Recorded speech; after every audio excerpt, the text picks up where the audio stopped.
So, I thought I'd do a little video to talk to you about county lines. So county lines is the name of an operation that organised crime gangs use to sell illegal items out of their area. So for instance, someone from Sheffield would go to Manchester or Scarborough or Scotland and vice versa. But at the end of every workshop that I've been to, I always wonder, why are they taking such a risk? So in this video, I hope to break it down to you.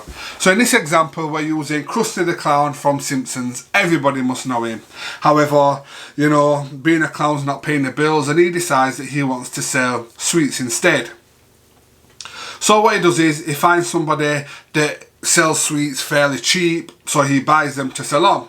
So he buys 1 kilogram of sweets for £28.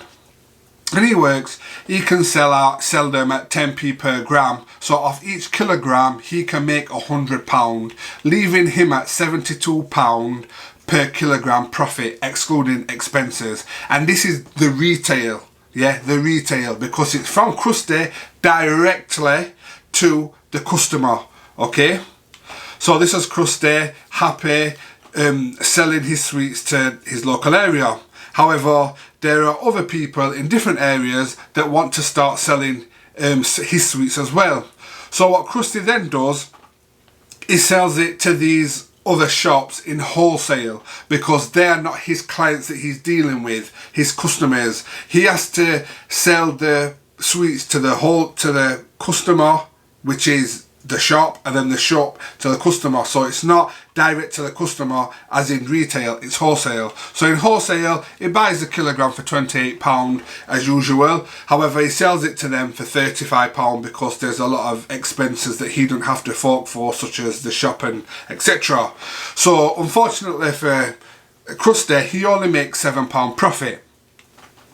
And these are the areas that Krusty is now selling wholesale throughout Springfield. So if we look at the figures, the retail versus the wholesale, don't forget the retail is him directly to the customer, and the wholesale is him to a shop, and then the shop to the customer. So in retail, when he's dealing directly with his customer, he makes £72 per kilogram, which is quite sufficient. However, when he's passing it to the wholesaler so they can then sell it to their customers, he only makes £7 per kilogram, which is £65 difference. It equates to 928.571%.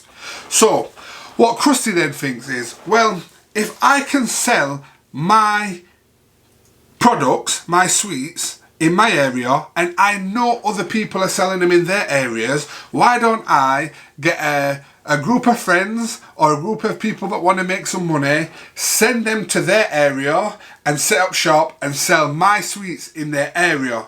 Okay then, so then he does that. So before, he was making about £100 profit per kilogram, because he'd get £72 for the retail one and then 4 lots of £7. However, because he is now taking set up shop in those other areas and now he's selling directly to the customer, he's able to make £72 profit per kilogram in each area, which equates to £360.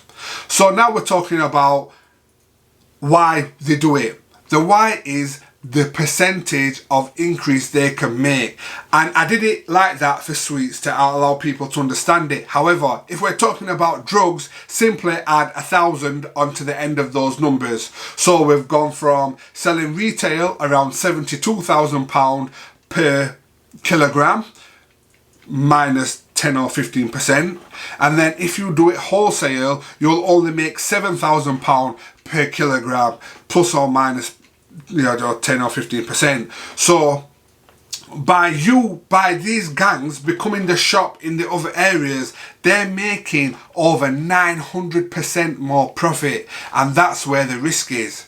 So yeah, always an alternative is my company, my not-for-profit. In green, you've got my personal stuff in white, and my book is out now, One Knife Many Lives. I hope you've enjoyed this. Thank you.